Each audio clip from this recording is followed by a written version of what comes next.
Okay, so welcome back. Today what I have for you is a new field monitor that I just picked up by Andycine called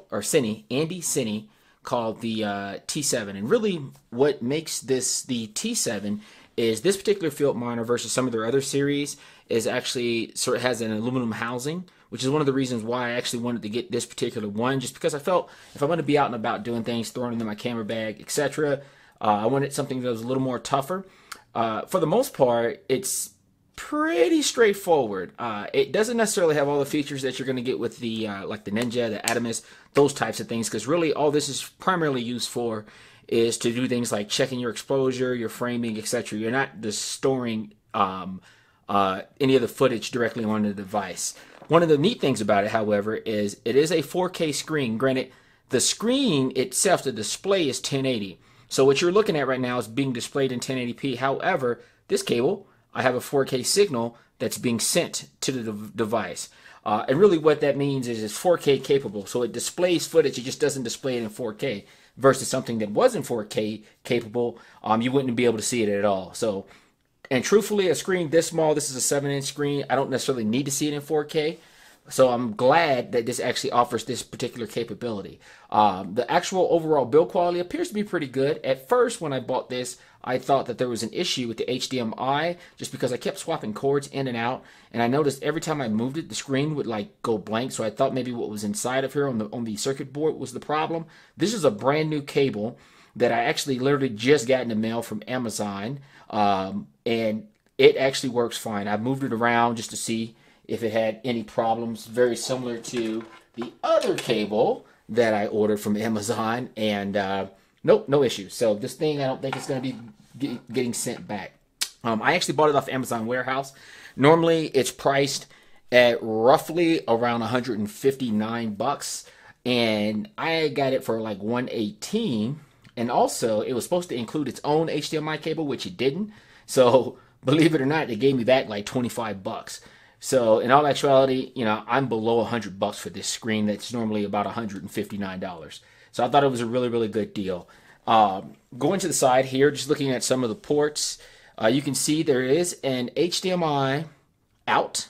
If you actually want to share your broadcast with another screen, there's an HDMI in. There's a DC 12 volt. So if you do want to power this, you can directly from the plug. It did not actually come with a plug to do that, but I do have I have something on the outside. Sorry. So this right here I wanted to demonstrate is once you're broadcasting through it, it creates a feedback loop. So you have to plug something in here to stop that. You could do headsets. In my case, I just took an adapter, put it in, and it stops it. This isn't the only monitor that has that weird quirk, but it was one of the ones I knew about before I ordered this, and I actually just accepted it. Not really a big deal. I just leave this in here when I'm recording to it. On top, you have a couple of different keys, 2 function buttons. You have some scroll arrows here, and then you also have a menu and an on button. One of the things that I would mention about this monitor is that when you put the battery in, it automatically shows a light, and the light just stays on, it's red. So the thing to remember, if you leave the battery in, eventually you'll drain it. So I normally just take the battery out. And speaking of the batteries, these are just Sony batteries. This is a NP ELF. And in all actuality, this is the smallest one that I have. But what I ended up doing when I bought this, I knew I wanted the larger battery, so I actually sprung for an MPF 970. I spent a little bit more on the 970 because the one that I got, which is here, it has the capability to actually charge other devices. So this one, it's about, let me see, it's 6,600 milliamps of power, right? So this battery, in all actuality, is probably about 4, I believe. I'm going to say, let me change focus here. It's about 4 of the, actually, no, it's more than 4. So it's like really about 5 of the Panasonic batteries that I power my G85. So what I can do is I can put this in the back of here, and then I have a USB port, or I can use the DC jack, run this to my camera, and it actually will power not just the monitor, but it will also power the camera. In order for that to work, I'm going to change focus again, so bear with me. You have to use a couple of different things, one being your dummy battery. So my dummy battery is going to be here. And what you do is you take this, you put this inside your camera, and then you also need to get a DC coupler because the voltage that's more than likely going to be coming from the USB port that's actually on the battery, it's not going to be high enough. So this actually steps it up to a usable voltage. And all these things, I'll put up links to them. They're actually going to be located on actually, I bought all these off Amazon. So, and it was fairly cheap investment. Really, the most expensive investment was the battery pack because, yeah, it does all these neat little things. And this was really only about $10 more than your average FP970. And it also has a little neat feature where if you want to see if it's charged, you just hit the check button and it tells you if it's full or not. So, getting back to the monitor, it came with a couple of items. Like I said, it was missing the HDMI. It did come with this handy dandy hood. So if I'm out in bright situations outside, I can actually just cover it up. And then on top of that, you saw this when I first started out, but this was the frame that actually goes around it. And what ends up happening is this just clips on. And then if you want to use the hood, there's actually Velcro that's positioned around the actual hood. So all you have to do is just, and yada, yada, yada, the hood's on, right? And then you mount that to the camera. So pretty straightforward. I've actually have taken to just leaving this on because I think it just gives a little extra protection on the screen. So yeah, and then in addition to that, it also came with a cord. This is just a power cable. Didn't necessarily go to an adapter, so you'd have to still have an adapter or pick one up. It also came with, oh yeah, so it came with a mount. The cold shoe mount that it actually came with was this thing. And I'm going to tell you, it is terrible. Even though the build quality appears to be pretty good, I think it's all aluminum and I don't think there's any plastic on this. The problem is it just doesn't really clamp and hold the weight of the screen, even though the screen is fairly light.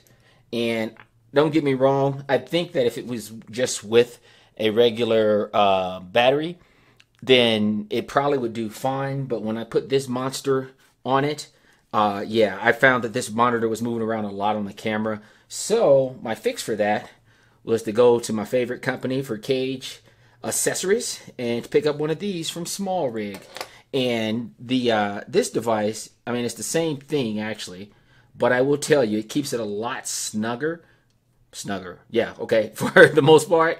And it's all metal as well. I've never been impressed, or I should say disappointed with any of the products from this particular company. In addition to that, I also picked up a fully articulating arm that works fine for it to another Smallrig product. So going back to the monitor here, okay, jumping up to the buttons, they are pretty straightforward. I really have to get used to, you know, what's doing what, just because it takes me, I guess, muscle memory. And some of the, like, scrolling to the left, right, or vertical, it's not very intuitive for the way that I think, but I'm definitely getting used to it. But needless to say, the way that this actually works, I'll hit the menu key to kind of show you what it looks like. It's, you know, nothing to write home about. It looks fairly decent. And then you can just scroll over here. These are your main categories at the very top. Okay. And those are your function keys. Right now I have my function keys set for overexposure, which gives you like your zebra striping, and which is like, for instance, the F1 key, which I'll select. I guess it won't let me do it inside of the menu, so let me step out of that really quick. So there you go. And then F1 to cut it off. And then, of course, I also have my false colors. And if you're not familiar with false colors, I may eventually put up some sort of video that explains how this works. But this is just another neat way that works really well for checking your exposure. And what ends up happening is you get a scale that's over here on the right hand side, and it actually shows you basically a range. So when things are going to get washed out, you're going to lose detail, etc. And what you're trying to do is you're trying to get the colors kind of in the middle here, so the grays, the pinks, and inversely you want to stay away from the extremes, so like the reds, because you can see like the red here on the actual screen is overexposed. The line that's in the very back here by the window, that's light coming through, that's overexposed. Then you got the things that are underexposed, which when you start getting down towards the pink, the hot pink really at the bottom. So down here, this is where you're getting an underexposure. This too, the blacks. Like I said, things are getting washed out by the shadows for the most part. But I digress. So turning that off, getting back to the actual screen. Yeah, it's been pretty nice, to be honest with you. I know that I'm going to have to order me another cable now, but that's an easy fix.